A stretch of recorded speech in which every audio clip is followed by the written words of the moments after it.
ایک اور سوال ایک اور بہت بڑے مفسر نے کیا جن کا نام قتادہ یا قتادہ آیا ہے، دونوں نام روایات کے اندر بیان کیے گئے ہیں۔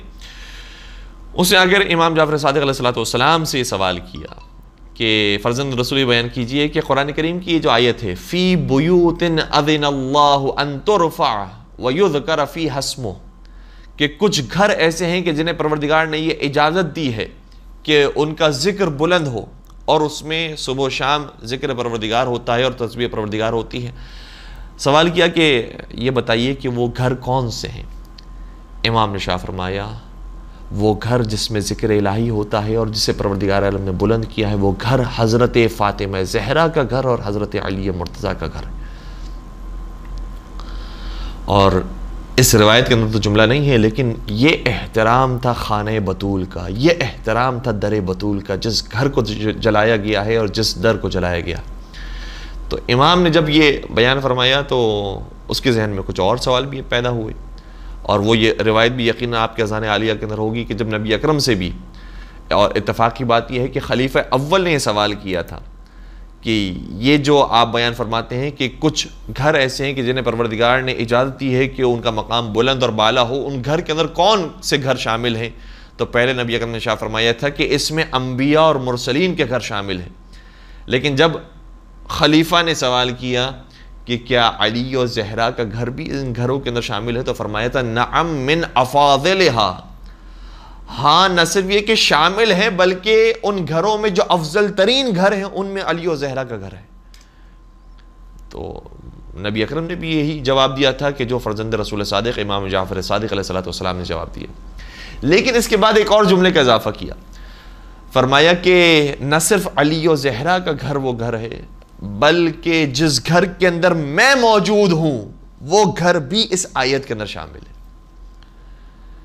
جیسے ہی یہ جواب سنا گھر کی در و دیوار کو بوسہ دینا شروع کیا، چومنا شروع کیا۔ جب قتادہ اتنے بڑے مفسر، اتنے بڑے عالم، اتنے بڑے تفسیر دان، جب انہوں نے یہ کام کرنا شروع کیا اور بڑے تقدس کے ساتھ انہوں نے چھٹے سرکار کے گھر کو چومنا شروع کیا، تو امام نے ایک اور جملہ شاہ فرمایا تمہیں معلوم ہے اس گھر کی عزت کیوں ہے، اس گھر کا احترام کیوں ہے، اس گھر کو ان گھروں کے اندر کیوں شامل کیا گیا ہے جنہیں پروردگار عالم نے بلند فرمایا ہے؟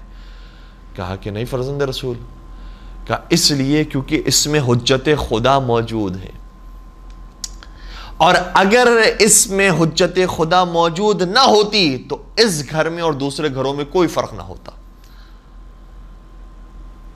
حجت خدا ہے اس لیے اس گھر کی وہ اہمیت ہے۔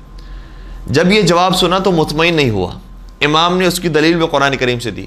کہا تم نے قرآن کریم کی وہ آیت نہیں سنی کہ ارشاد ہوتا ہے بسم اللہ الرحمن الرحیم لا اقسم بہذا البلد وانت حل بہذا البلد، ہم قسم کھاتے ہیں اس شہر کی۔ کیوں قسم کھاتے ہیں اس شہر کی؟ جس شہر کو شہر مدینہ کہا جاتا ہے، جس شہر کو شہر مکہ کہا جاتا ہے، کیوں قسم کھاتے ہیں اس شہر کی؟ وَأَنْتَ حِلٌّ بِهَذَا الْبَلَدِ، کیونکہ اے رسول آپ اس شہر کے اندر موجود ہیں۔ تو مدینہ کی فضیلت اس وجہ سے نہیں ہے کیونکہ یہ مدینہ ہے، بلکہ فضیلت اس وجہ سے ہے کیونکہ اس میں صاحب مدینہ رحمت للعالمین حضرت محمد مصطفیٰ صلی اللہ علیہ وآلہ وسلم کا وجود اطہر موجود ہے۔ اللہم صلی علی محمد وآل محمد وعجل فرج۔ تو مولا بیان فرمانا چاہتے ہیں کہ جس طرح سے پیغمبر کا وجود کی برکت سے مدینہ تو نبوی بنا ہے اور مدینہ المنورہ بنا ہے، اسی طریقے سے اگر ہم کوفہ کے اندر ہوتے ہیں، اگر ہم نجف کے اندر ہوتے ہیں، اگر ہم کربلا کے اندر ہوتے ہیں، اگر ہم مدینہ کے اندر ہوتے ہیں، تو ہمارے وجود کی وجہ سے یہ جگہ بابرکت ہو جاتی ہے۔ آج ہم کربلا کی زیارت کرنے کے لیے جاتے ہیں تو کیوں جاتے ہیں؟ کیونکہ وہاں پر نواز رسول مولا امام حسین علیہ السلام کا وجود موجود ہے، ان کا جسم اطہر وہاں پر موجود ہے۔ اگر ہم نجف اشرف کی زیارت کرنے جاتے ہیں تو کیوں جاتے ہیں؟ کیونکہ مولا علی کا جسم اطہر وہاں پر موجود ہے۔ اگر ہم کاظمین جاتے ہیں، سامرہ جاتے ہیں تو کیوں جاتے ہیں؟ کیونکہ وہاں پر ائمہ اطہار علیہم السلام کے وجود اور ان کا جسم مبارک وہاں پر موجود ہے، اس لیے ہم وہاں کی زیارت کرنے کے لیے جاتے ہیں۔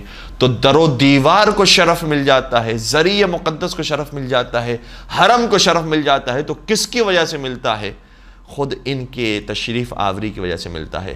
اب مجھے بتائیے کہ دنیا کے ہر مکان کو شرف ملتا ہے تو صاحب مکان کی وجہ سے ملتا ہے، خانہ کعبہ کو شرف ملا ہے تو کس وجہ سے ملا ہے؟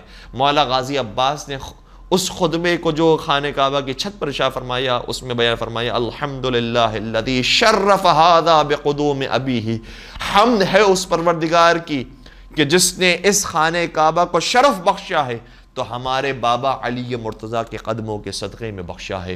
درود پڑھ دیجئے محمد و آل محمد پر، اللہم صلی علی محمد و آل محمد وعجل فرجہم۔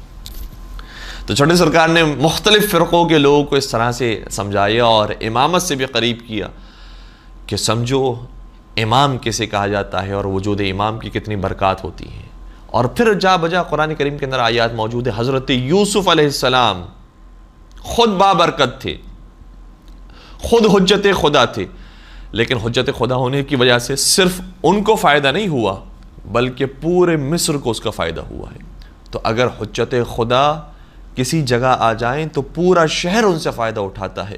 کاش اگر زمانے کے امام ظہور فرمائیں تو روایات یہ کہتی ہیں کہ یملأ الارض قسطا وعدلا کما ملئت ظلما وجورا، زمانے کے امام جب اس دنیا میں ظاہر ہوں گے تو جس طرح سے ظلم و جور سے دنیا بھری ہوگی، زمانے کے امام کے وجود کی برکت سے یہ ساری دنیا عدل اور انصاف سے بھر جائے گی۔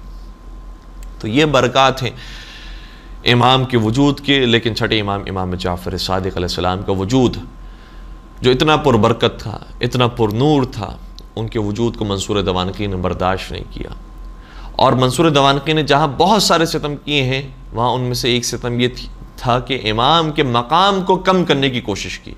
کبھی بڑے بڑے علماء کو پیدا کیا اور ان کے مقابلے پر کھڑا کرنے کی کوشش کی، اور کبھی دوسرے انداز سے امام کو باقاعدہ جسمانی تکلیفیں دی ہیں، اور جب کوئی کام نہ ہو سکا تو امام کو باقاعدہ زہر دے کر شہید کیا۔